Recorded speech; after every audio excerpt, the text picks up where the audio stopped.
berjudul Fonologi, Morfologi, Ejaan, Sintaksis Bahasa Indonesia di SD atau MI. Baik, saya persilahkan kepada pemateri dengan ini, silahkan. Fonologi Bahasa Indonesia di SD atau MI. Fonologi merupakan cabang ilmu bahasa yang mempelajari sistem bunyi dalam suatu bahasa dalam konteks pembelajaran di SD MI. Fonologi menjadi dasar utama dalam pengusahaan keterampilan berbahasa, terutama keterampilan menyimak, berbicara, dan menulis. Pembelajaran fonologi di sekolah dasar tidak hanya berfokus pada pengucapan yang benar, tetapi juga pada kesadaran bunyi phonological awareness. Dalam implementasinya, guru dapat menggunakan berbagai metode seperti permainan bunyi, menyanyi, membaca nyaring, dan latih artikulasi. Media pembelajaran seperti kartu huruf, alat peran gambar, dan rekaman audio sangat membantu siswa dalam mengenali perbedaan fenomena. Penilaian terdapat aspek fonologi biasanya dilakukan secara lisan melalui kegiatan membaca atau berbicara. Tantangan utama dalam pengajaran fonologi di sekolah dasar adalah adanya variasi dialek dan logat daerah yang mempengaruhi pengucapan siswa. Contoh studi kasus, di kelas awal sering ditemukan siswa yang masih salah mengucapkan bunyi seperti R atau S. Misalnya mengucapkan sekolah menjadi tekola. Kesalahan ini biasanya disebabkan karena pengaruh logat daerah atau kurangnya latihan pelafalan dari rumah dan sekolah. Nilai Islami yang terkandung pembelajaran fonologi dapat dikaitkan dengan nilai adab dalam pembicara. Islam mengajarkan agar umatnya berbicara dengan lembut, jujur, dan tidak menyakiti orang lain.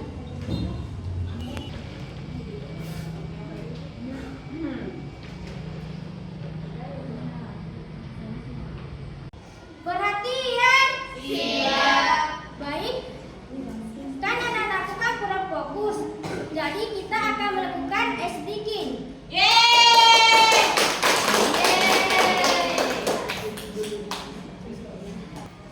Mula-mula anak-anakku ikuti ibu dulu, baru kalian ikuti ibu. Baik, kita akan speaking yaitu tepuk kuliah.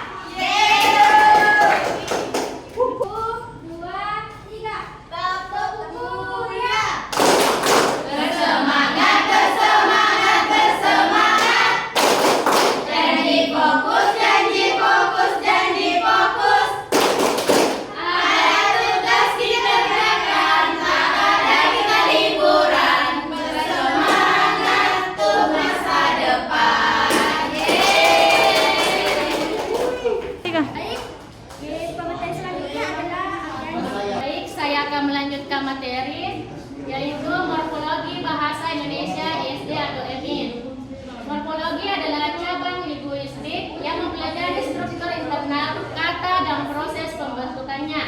Dalam pembelajaran bahasa Indonesia di SD atau MI, morfologi berperan penting untuk mengembangkan pemahaman siswa terhadap bentuk dan makna kata. Siswa mulai dikenalkan pada konsep kata dasar, imbuhan atau afiks, reduplikasi, dan pemajumukan. Pada tahap awal, siswa diajak mengenal kata dasar serta perubahan maknanya. Setelah mendapatkan imbuhan, misalnya kata tulis menjadi ditulis atau penulis. Pembelajaran morfologi di SD juga bertujuan menumbuhkan kepekaan siswa terhadap tata bahasa dalam menulis dan berbicara. Melalui analisis struktur kata, siswa dilatih berpikir logis dan sistematis.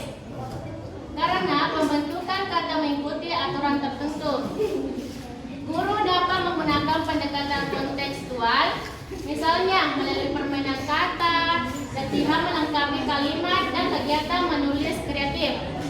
Penilaian aspek morfologi dilakukan melalui hasil tulisan, lembar kerja, serta pengamatan terhadap penggunaan kata dalam konteks yang tepat. Adapun contoh studi kasus, yaitu kesalahan umum yang sering ditemukan, misalnya siswa menulis bermainkan bola, padahal seharusnya bermain bola, atau menulisi buku, padahal bermain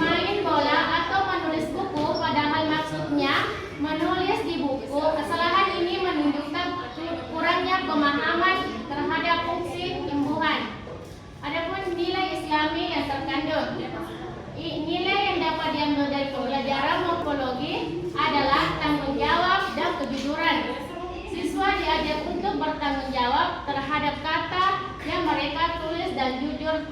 Dalam ejaan bahasa Indonesia di SD atau MI, pembelajaran ejaan di SD atau MI mencakup berbagai aspek seperti penggunaan huruf kapital, penulisan kata depan di dan ke, pemisahan atau penggabungan kata, serta penggunaan tanda baca seperti titik, koma, tanda tanya, dan tanda seru. Melalui pembelajaran ejaan, siswa diajak untuk menyadari pentingnya kerapian dan ketetapan tulisan dalam antara lain latihan menyalin teks, menulis kalimat dengan ejaan yang benar, serta menyusun tulisan sederhana. Contoh studi kasus, salah satu kesalahan yang sering ditemukan adalah penulisan kata depan di dan ke yang disambung misalnya di rumah atau ke sekolah.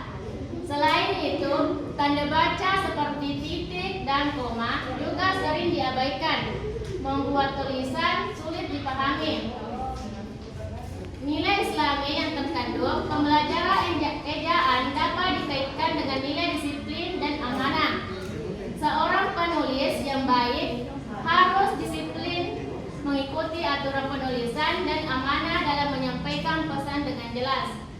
Dalam Islam, ketelitian dan kebenaran dalam menyampaikan informasi sangat ditekankan, sebagaimana firman Allah dalam Quran surat Al-Hujurat ayat 6 tentang kehati-hatian dalam menyampaikan berita. Baik, selanjutnya Saudari Natasha akan melanjutkan.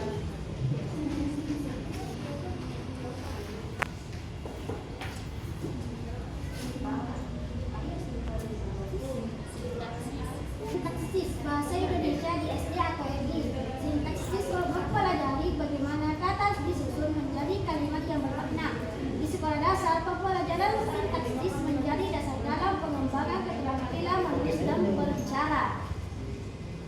Siswa perlu memahami struktur kalimat dasar bahasa Indonesia yang berdiri atas subjek, predikat, objek, dan keterangan SPOK.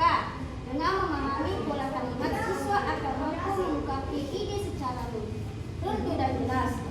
Guru dapat menggunakan strategi seperti penyusunan kata acak menjadi kalimat, membuat peta struktur kalimat, atau menulis paragraf kolaboratif.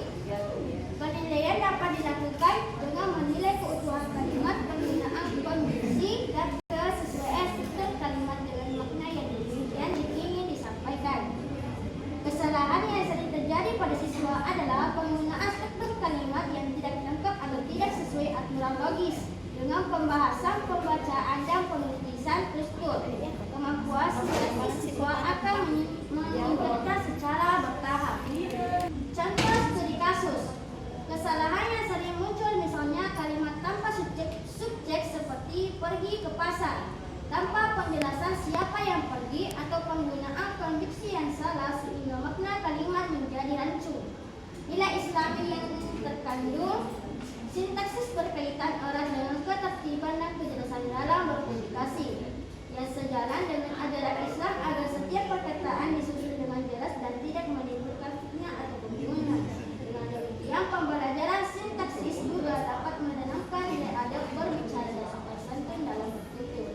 Baik, ini adalah contoh video puisi yang akan diperhatikan oleh anak-anak sendiri. Baik, saya akan memutarkan video tersebut dan simak apa yang dijelaskan oleh video tersebut.